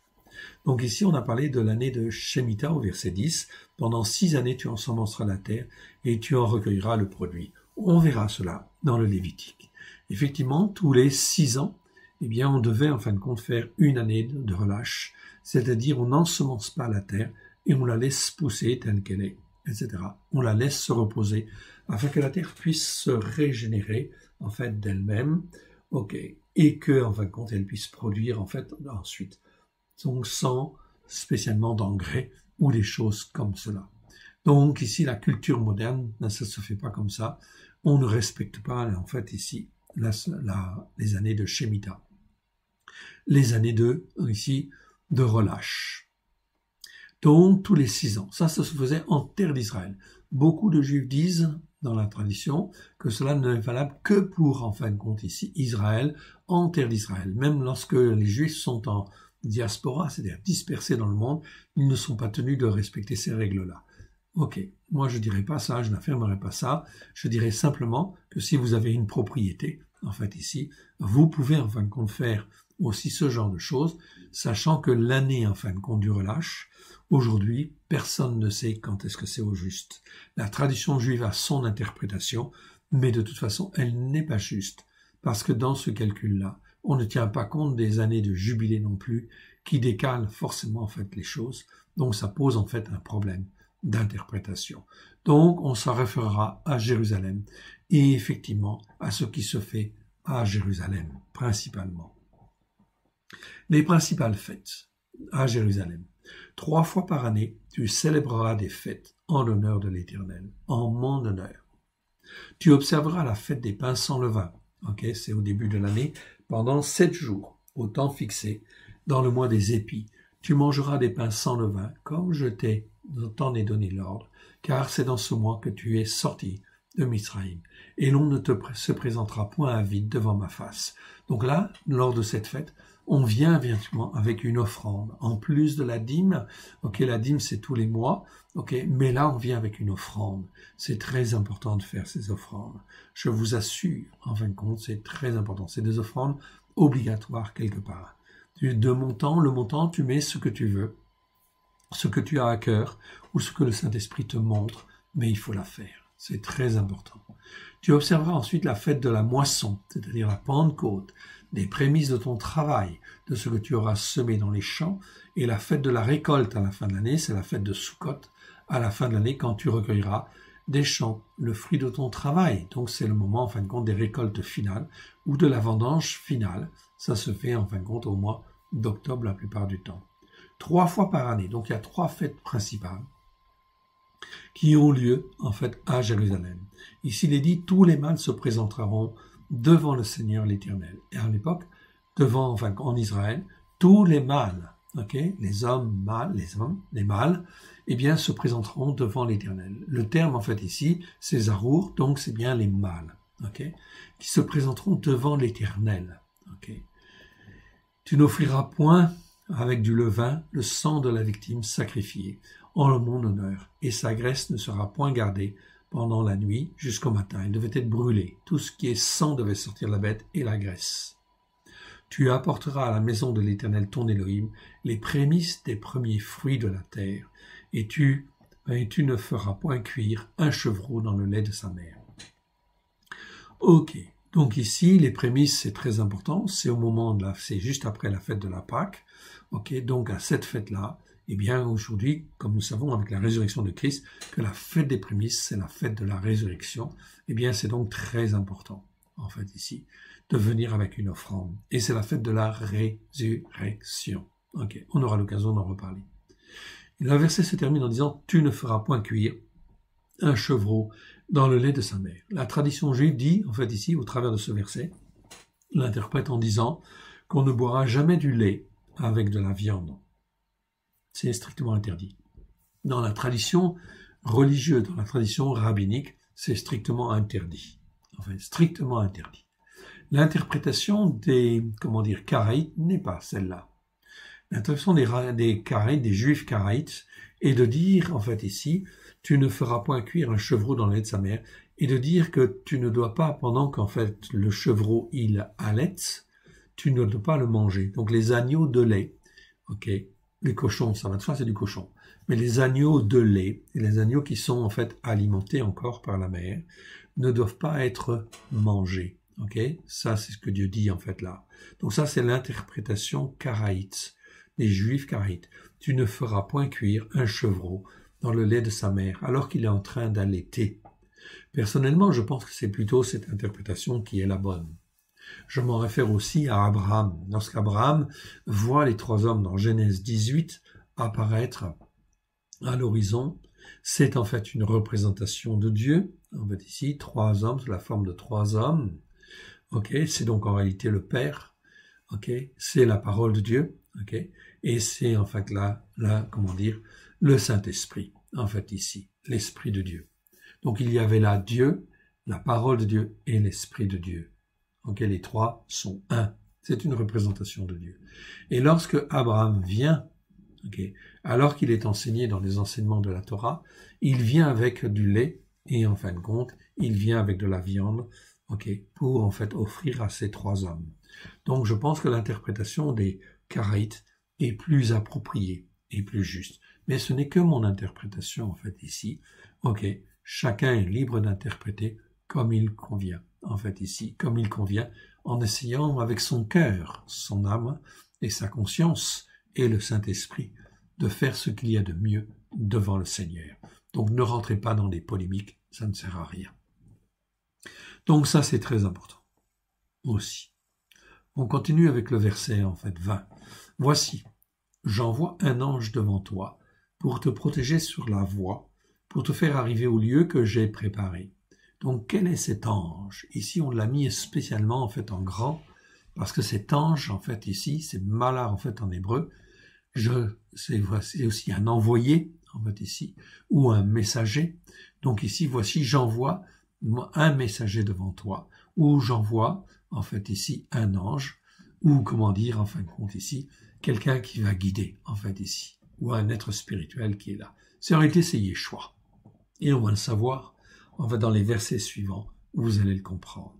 Donc ici, Moshe, en fait, ici, voyez très bien qu'il y avait, en fait, ici, Dieu avait mis un ange, quelqu'un devant lui. C'est pour ça qu'il marchait. Et Paulos le dit très bien. Il marchait à un rocher qui les suivait, et ce rocher était Christ. C'est écrit dans 1 Corinthiens, chapitre 10, versets 1 à 4. Et là, nous avons, en fin de compte, ici, là, une représentation, l'image de Yeshua. C'est un ange, c'est un envoyé de Dieu. Verset 21. Tiens-toi sur tes gardes en sa présence, et écoute sa voix. Ne lui résiste point, parce qu'il ne pardonnera pas vos transgressions, car mon nom est en lui. Quel est l'ange qui a le nom de Dieu en lui? Okay. Ce n'est que Christ, Yeshua, évidemment. Donc ici, c'est le Christ, oui, bien évidemment. Et là, en fin de compte, Dieu dit, tiens-toi sur tes gardes en sa présence et écoute sa voix. Ne lui résiste point, parce qu'il ne pardonnera pas vos transgressions. Dès lors que vous êtes avertis, que vous écoutez, et que vous devez mettre en pratique toute transgression qui est faite, eh bien, effectivement, Dieu dit qu'en fait, il ne les pardonnera pas, en fait, ici. Donc, on ne fait pas n'importe quoi avec Dieu, et on ne fait pas n'importe quoi avec Christ. Quand j'ai été racheté, et que j'étais arraché du royaume des ténèbres, eh bien, en fin de compte, je dois apprendre ce qui est, en fait, ici, péché, transgression et iniquité. Et tout ce qui est transgression, je dois apprendre à le mettre à part, bien évidemment. Verset 22. Si tu écoutes sa voix, écoute bien mon frère, ma sœur, si tu écoutes sa voix et si tu fais tout ce que je te dirai, je serai l'ennemi de tes ennemis et l'adversaire de tes adversaires. Il n'y a pas de meilleure promesse, bien évidemment. Mon ange, ici on l'a mis volontairement en fait en majuscule, mon ange, c'est bien Christ, marchera devant toi et te conduira chez les Émoris, c'est-à-dire les Amoréens, les Riti, c'est-à-dire les Hétiens, les Périzzi, les Phérésiens, les Kénaani, les Cananéens, les Rivi, c'est les Éviens, les Yévousi, les Jébusiens, et je les exterminerai. Tous ces peuples-là étaient des peuples sur lesquels, en fait, ici, l'iniquité était à son comble. Donc, ce sont des modèles, ce sont des exemples. Les Hétiens, les Pérésiens, les Cananéens, les Éviens, les Jébusiens, c'est tout, en fait, tout un certain nombre de formes, en fait, ici, de rébellion contre Dieu et, en fait, d'iniquité contre Dieu et, en fin de compte, qui ont été jugés pour montrer, en fait, l'exemple. Ils sont abominables devant Dieu. Okay. Ils sacrifiaient des enfants, bien évidemment, des jeunes femmes, en fait, ici, à l'honneur de leur Dieu, etc. Tout cela était des abominations qui entraînent, en fait, des condamnations à mort. Je rappelle que tous les Cananéens, en fait, ici, dans leur maison, sacrifiaient leur premier-né, et le premier-né sacrifié, ils le mettaient dans une amphore, et cette amphore, ils l'enterraient sous le seuil, en fin de compte, de la porte d'entrée, afin que la maison soit, en fin de compte, bénie des dieux, en fait, ici. On est dans l'idolâtrie, on est, en fin de compte, dans les perversions spirituelles graves. Voilà pourquoi Dieu dit, non, je ne veux pas que mon peuple puisse faire des choses équivalentes. Non, je les détruis, je détruis ces peuples-là, car ils sont condamnés à mort à cause de ce qu'ils font, bien évidemment, qui est abominable. Verset 24. Tu ne te prosterneras point devant leurs dieux, et tu ne les serviras point. Tu n'imiteras point ces peuples dans leur conduite, mais tu les détruiras, et tu briseras leurs statuts. C'était donc très important, en fait, ici, de faire un choix, en fait, ici. Et ce choix, c'était justement, en fin de compte, de détruire toutes ces idoles, etc., afin, justement, de ne pas être une occasion de chute. Verset 25. Vous servirez l'Éternel, votre Elohim, et il bénira votre pain et vos eaux, et j'éloignerai la maladie du milieu de toi. Le Seigneur fait une promesse ici. Tu écoutes et tu mets en pratique. Le Seigneur dit, j'éloignerai la maladie du milieu de toi. Verset 26. Il n'y aura dans ton pays ni femme qui avorte, ni femme stérile. Je remplirai le nombre de tes jours. C'est-à-dire tout ce que Dieu a prévu comme jour pour toi, il va le faire.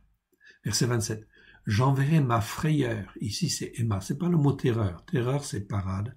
Mais j'enverrai ma frayeur, c'est-à-dire une peur intensive, mais qui ne dure pas dans le temps. En fait, ici, j'enverrai ma frayeur devant toi. Je mettrai en déroute tous les peuples chez lesquels tu arriveras, et je ferai tourner le dos devant toi à tous tes ennemis. Okay, Dieu veut marquer ici sa puissance. J'enverrai les frelons devant toi, et ils chasseront loin de ta face les Rivis, les Kénaani. Les Rivis, c'est-à-dire les Éviens, les Kénaani, c'est-à-dire les Cananéens, les Ritis, c'est-à-dire les Hétiens. Et je ne les chasserai pas en une seule année, loin de ta face, de peur que le pays ne devienne un désert et que les bêtes des champs ne se multiplient contre toi. Je les chasserai, verset 30, peu à peu loin de ta face, jusqu'à ce que tu augmentes en nombre et que tu puisses prendre possession du pays. Donc Dieu, en fin de compte ici, nous libère, en fait ici, progressivement d'un certain nombre de choses, tout simplement afin que nous puissions prendre de la force, et prendre possession, en fin de compte, du pays, comme Dieu le veut, en fait ici. Verset 31. J'établirai tes limites, depuis la mer Rouge jusqu'à la mer des Philistins, et depuis le désert jusqu'au fleuve, car je livrerai entre vos mains les habitants du pays, et tu les chasseras devant toi. Verset 32, tu ne feras point d'alliance avec eux, ni avec leurs dieux. Ils n'habiteront point dans ton pays, de peur qu'ils ne te fassent pécher contre moi, car tu servirais leurs dieux, et ce serait un piège pour toi. L'Éternel Dieu nous avertit très clairement, en fait, ici, de ne pas, en fin de compte, ici, marcher dans ces faux dieux, bien évidemment. Nous sommes au chapitre 24. 24, nous allons terminer en fait ici ce chapitre avec ce chapitre, donc cette paracha. Dieu dit à Moshe, monte vers l'Éternel, toi et Aaron, Nadav et Avihu, et 70 des Zékénim. Zékénim, c'est le mot pour dire ancien en fait en hébreu. Pour dire en fin de compte que c'est très important les anciens, parce que en fin de compte ils sont là pour enseigner le peuple et être un garant de la continuité quelque part et de l'enseignement. Et vous vous prosternerez de loin. Donc ici, les 70 devaient monter, en fait ici, pas tous les anciens d'Israël, mais en fait ici au moins 70 des anciens. Moshe va rapporter. Moshe s'approcha seul de l'Éternel, s'approchera seul de l'Éternel. Les autres ne s'approcheront pas et le peuple ne montera point avec lui. Donc ici, il y avait toute une partie qui devait monter, mais il devait s'arrêter à un moment donné. Moshe va rapporter au peuple toutes les paroles de l'Éternel et tous ces jugements-là. Ici, tous ces jugements-là, c'est pas ces lois, c'est ces jugements-là. Le peuple entier répondit d'une même voix, nous ferons tout ce que l'Éternel a dit. C'est-à-dire, nous serons dans l'obéissance, disent-ils. Moshe écrivit toutes les paroles de l'Éternel. Puis il se leva de bon matin, il bâtit un autel au pied de la montagne et dressa 12 pierres pour les 12 tribus d'Israël. Il envoya des jeunes hommes, fils d'Israël, pour offrir à l'Éternel des sacrifices d'élévation. Dans oublié, c'est traduit par holocauste, non, c'est des sacrifices pour s'élever vers Dieu. Et immoler des taureaux en offrande de reconnaissance. Donc ici, Shelamim, ça veut dire en fait offrande de reconnaissance. C'est-à-dire montrer sa reconnaissance vis-à-vis de Dieu. On va garder ce terme-là parce qu'on va le retrouver dans la Brit Hadasha en fait aussi. Et ça, c'est extrêmement important. Et c'est fondamental. Donc, c'est apprendre à remercier Dieu, à être attaché en fait à Dieu. Donc ici, immoler des taureaux. Donc là, c'est bien le mot taureau. C'est le mot par. Je vous le montre en fait ici. Vous voyez en fait ici le mot par. Par porim en fait ici, c'est un mot qu'on traduit par taureau, oui. Okay, c'est pour ça que le mot shor qu'on a vu tout à l'heure, on va le traduire par bœuf, et ici par porim, eh bien, enfin, qui existe 133 fois dans 119 versets, on va le traduire par taureau, en fait ici, pour être plus juste, plus près de la parole. Pourquoi des taureaux? Parce que les taureaux, c'était des bêtes en fait très fortes, et c'était aussi en fait ici toute une richesse. Donc on ne sacrifie pas des taureaux comme cela. En fait ici, pourquoi? Eh bien parce que c'est eux qui vont donner les petits, et puis en fin de compte, eh bien c'est la richesse du peuple. Donc sacrifier des taureaux, c'est sacrifier l'outil de travail quelque part. Eh bien ça voulait dire qu'il faut aller marcher par la foi. Oh oui, bien sûr. C'est une marche par la foi. Ils apprennent ainsi, en faisant ces sacrifices de reconnaissance, ils apprennent à dépendre de Dieu en reconnaissant que Dieu est le Tout-Puissant. Voilà pourquoi les sacrifices, en fait, ici, d'offrandes, des offrandes de reconnaissance étaient très importantes. Voilà pourquoi aussi, nous ne devons pas, en fin de compte, ici, alors, comment dire, être légers quand nous avons des offrandes à faire à l'Éternel. Eh bien, nous devons, en fait, faire de belles offrandes. Dieu voit l'offrande que l'on fait, et si l'offrande est suffisamment, comment dire, est bonne, ok, est très bonne, Dieu va bénir derrière. Parce que ça montre en fin de compte qu'on est reconnaissant en fin de compte à Dieu, ok, de ce qu'il fait. Que chacun fasse ce qu'il a dans son cœur, bien évidemment. Et ne vous laissez pas influencer par un tel ou tel autre, mais simplement par la parole de Dieu. Verset 6. Moshe prit la moitié du sang qu'il mit dans des bassins et répandit l'autre moitié sur l'autel. Il prit le livre de l'Alliance et le lut en présence du peuple. Et ils dirent, nous ferons tout ce que l'Éternel a dit, et nous obéirons. Moshe prit le sang, et il le répandit sur le peuple en disant, voici le sang de l'Alliance, que l'Éternel a fait avec vous, selon toutes ses paroles. Donc selon toutes les paroles qui ont été dites, en fait ici, Dieu scelle cela par le sang, en fait ici. Donc c'est un principe, bien évidemment, ça veut dire que c'est un engagement plein et entier. Donc quand Dieu fait alliance avec nous, avec le sang de l'agneau, c'est pas pour faire une autre alliance différente, non, c'est pour faire une alliance nouvelle qui vient compléter et parfaire la première. C'est donc très important, c'est une alliance qui est faite dans le sang. Ok. On continue, verset 9. Moshe monta avec Aaron, Nadav et Abihu, et 70 Zékénim.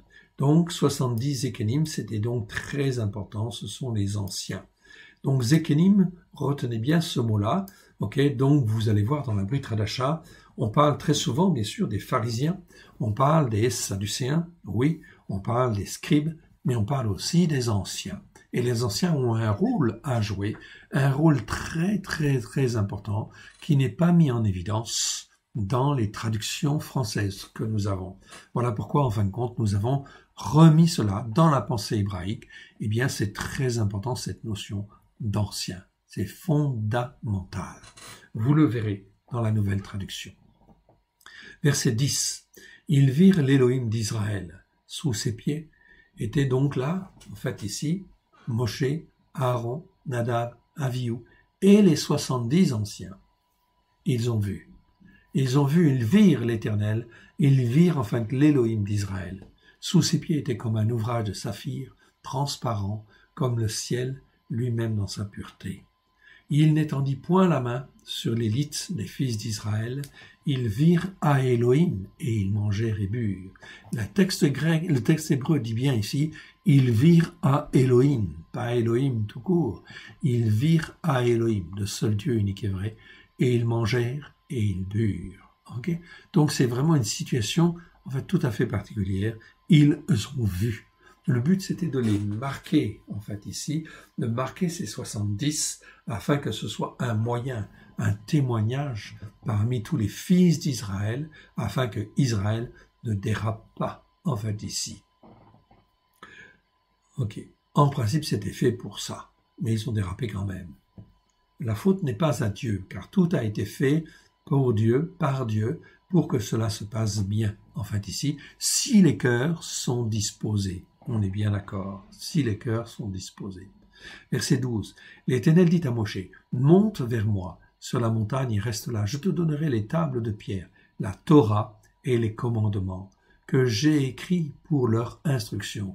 Que j'ai écrits, pour quoi faire? Pour leur instruction.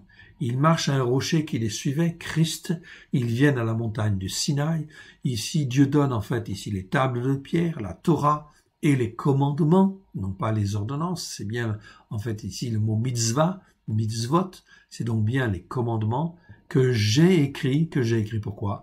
Pour leur instruction. Ils sont sortis de l'Égypte.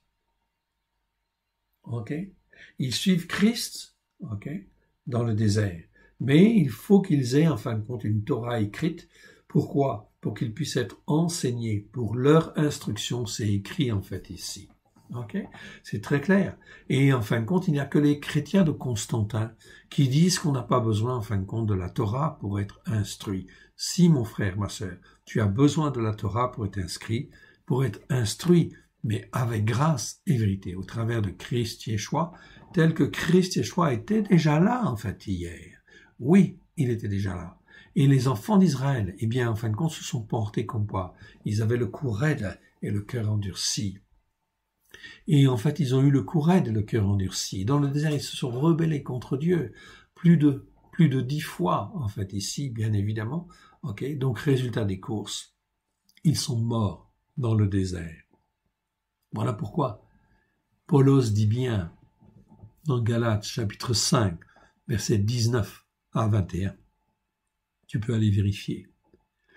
Tous les chrétiens charnels, tous ceux qui n'ont pas été émondés, en fait ici, dans leur cœur, et qui n'ont pas façonné leur âme, tous ceux qui n'ont pas crucifié la chair, les œuvres de la chair, qui n'ont pas crucifié les œuvres de la chair, et qui ne se sont pas formés, qui n'ont pas formé leur âme à la parole de Dieu, eh bien, en fin de compte, ici, c'est bien écrit, ils n'entreront pas dans le royaume de Dieu.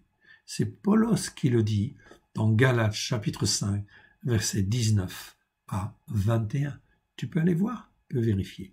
Et il y a plein d'autres passages, en fait, ici, vous le verrez dans la nouvelle traduction, que nous sortons, c'est vraiment très clair. On ne peut pas passer à côté. Voilà pourquoi les chrétiens de Constantin, qui sont sur les racines de l'empereur romain Constantin, sont aveuglés, mais il faut les éclairer.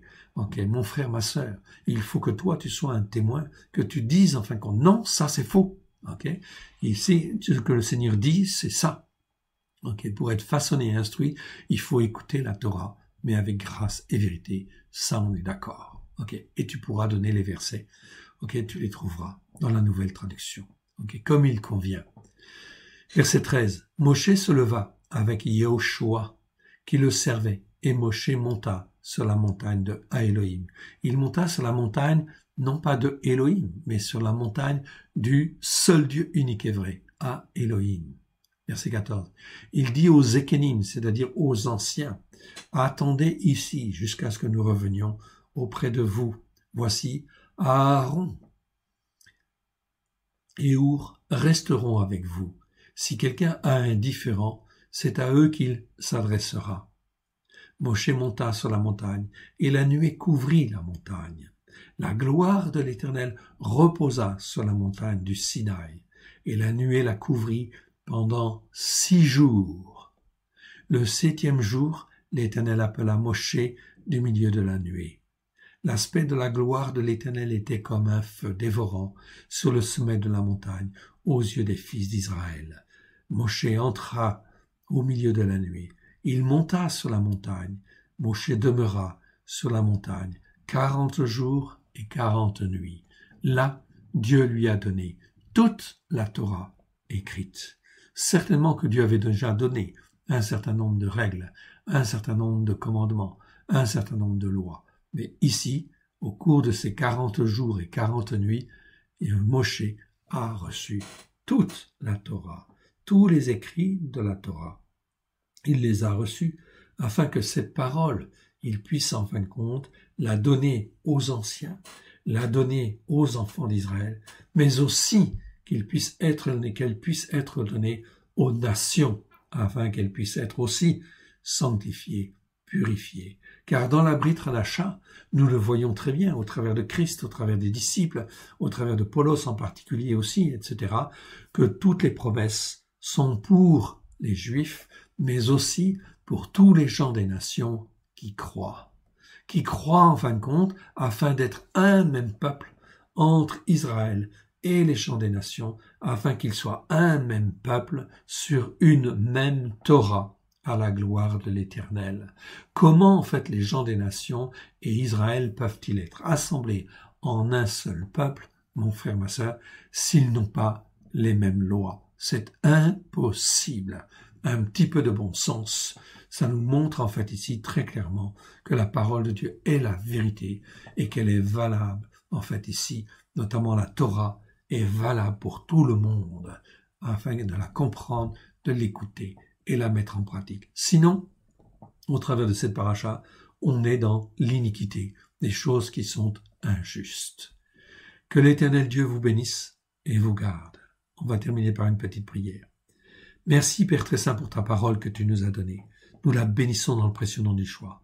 Que ce qui n'est pas de toi dans le nom d'Yeshua s'en aille dans les lieux arides, mais ce qui est de toi soit loin de grâce et de vérité au travers de Christ Yeshua, ton Fils bien-aimé, puisse nous être révélé dans notre capacité à réfléchir, dans notre cœur à la gloire de ton Saint-Nom, afin que notre compréhension puisse être renouvelée par la puissance du Saint-Esprit et le bain de la parole à la gloire de ton Saint-Nom.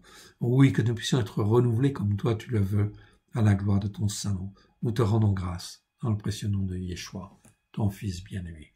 À très bientôt pour la deuxième partie. Que Dieu vous bénisse et Dieu vous garde. Shabbat Shalom.